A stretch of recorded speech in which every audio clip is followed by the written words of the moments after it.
ಅದು ಉಂಟು. Cocoa fruit, cocoa fruit, cocoa fruit.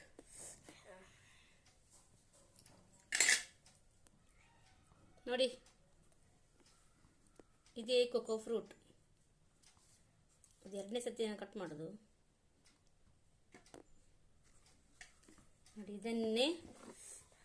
ಇದನ್ನ ಇನ್ನು ಇದರದ್ದು ಇದೆಲ್ಲ ತೆಗೆದು ಮತ್ತೆ ಅದರೊಳಗಡೆ ಬೀಜ ಇರ್ತದೆ. ಆ ಬೀಜನ ಬಿಸಿಲಲ್ಲಿ ಒಣಗಿಸಿ ಪುಡಿ ಮಾಡಿ ಚಾಕ್ಲೇಟ್ ಆಗ್ತದೆ. ಪುಡಿ ಮಾಡಿ ಅದಕ್ಕೆಲ್ಲ ಸ್ವಲ್ಪ ಹಾಕ್ಲಿಕ್ಕೆ ಉಂಟು, ಏನೋ ಗೊತ್ತಿಲ್ಲ ನನಗೆ. ಅದನ್ನು ನೋಡ್ಬೇಕು, ಎರಡು ಅಕ್ಕನೊಟ್ಟಿಗೆ ಕೇಳಬೇಕು, ಅವರು ಹೇಳ್ತಾರೆ. ಒಟ್ಟಿಗೆ ಕೇಳಿಕೊಂಡು ಪುಡಿ ಮಾಡಿದ ನಂತರ ಇನ್ನೊಂದು ವಿಡಿಯೋದಲ್ಲಿ ಚಾಕ್ಲೇಟ್ ಪುಡಿಯನ್ನೇ ನಾನು ತೋರಿಸ್ತೇನೆ.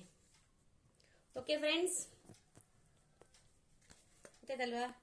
ಇದೇ ಚೋಕೋ ಫ್ರೂಟ್ಸ್. ಸೂಪರ್ ಉಂಟಲ್ಲ ನೋಡಿ. ಆಹಾ, ಚೆನ್ನಾಗಿದೆ. ನೋಡ್ಬೇಕಾದ್ರೆ ಪಪ್ಪಾಯದ ಹಾಗೆ ಉಂಟು ನೋಡಿ. ನೋಡಿದ್ರೆ ಪಪ್ಪಾಯದ ಹಾಗೆ ಹಿಂಗೆ ಇತ್ತು. ಎಲ್ಲ ಇತ್ತು, ಜಾಯಿನ್ ಮಾಡಿದಾರಲ್ಲ, ಎಲ್ಲ ಒಂದಿತ್ತು, ಹಿಂಗಿತ್ತು. ನೋಡ್ಬೋದು, ಪಪ್ಪಾಯ ಅಂತ ಎಣಿಸ್ಬೇಕು. ಇದು ಪಪ್ಪಾಯ ಅಲ್ಲ, ಇದು ಚೋಕೋ ಫ್ರೂಟ್ಸ್. ಚೋಕೋ ಅಲ್ಲ, ಕೋಕೋ ಫ್ರೂಟ್ಸ್. ಚೋಕೋ ಅಲ್ಲ, ಚಾಕ್ಲೇಟ್ ಮತ್ತೆ ಆಗೋದು. ಇದು ಕೋಕೋ ಫ್ರೂಟ್ಸ್. ಕೋಕೋ ತುಂಬ ಕಾಸ್ಟ್ಲಿ ಇರ್ತದೆ ಕಾಣಬೇಕು, ಎಷ್ಟು ಅಂತ ಗೊತ್ತಿಲ್ಲ. ಇದು ನಂದು ಹಸ್ಬೆಂಡ್ ಅಕ್ಕನ ಮನೆಯಲ್ಲಿ ತಗೊಂಡು ಬಂದದ್ದು. ಮೊನ್ನೆ ಕಟ್ ಮಾಡಿದ್ದೆ. ಇದು ಇವತ್ತು ಇನ್ನೊಂದು. ಮೊನ್ನೆ ಹೋಗಿದ್ದೆ ಮನೆಗೆ, ಅವಾಗ ಇನ್ನೊಂದು ಕೊಟ್ಟರು. ಇಷ್ಟಿಷ್ಟು ದೊಡ್ಡದಾಗ್ತದೆ. ಕೋಕೋ ಫ್ರೂಟ್ಸ್ ಅಂತ ಏನಂತ ನನಗೆ ಮೊದಲೇ ಗೊತ್ತಿರಲಿಲ್ಲ. ಇದು ನೋಡಿ,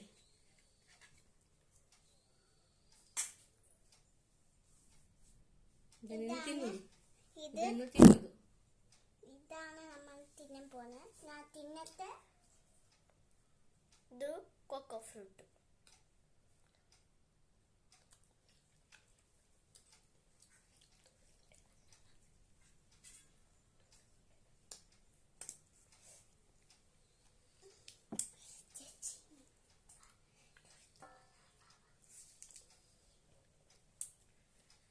ಲೈಕ್ ಮಾಡಿ ಆಯ್ತಾ? ಲೈಕ್ ಮಾಡಬೇಕು, ಕಾಮೆಂಟ್ ಕೂಡ ಮಾಡಿ ಆಯ್ತಾ? ಹೇಗೆ ನೀವು ನೋಡಿದ್ರ ಅಂತ ಹೇಳ್ಕೊಂಡು, ಕೋಕೋ ಫ್ರೂಟನ್ನು ನೀವು ನೋಡಿದ್ರ ಅಂತ ಹೇಳ್ಕೊಂಡು ನೀವು ಕಾಮೆಂಟ್ ಮಾಡಿ ಆಯ್ತಾ? ಯಾರಾದರೂ ಕೋಕೋ ಫ್ರೂಟ್ನ ಇದುವರೆಗೆ ನೋಡಿದ್ದೀರಾ ಇಲ್ವಾ ಅಂತ ಹೇಳ್ಕೊಂಡು ಅದನ್ನು ಸಹ ಹೇಳಿ ಆಯ್ತಾ?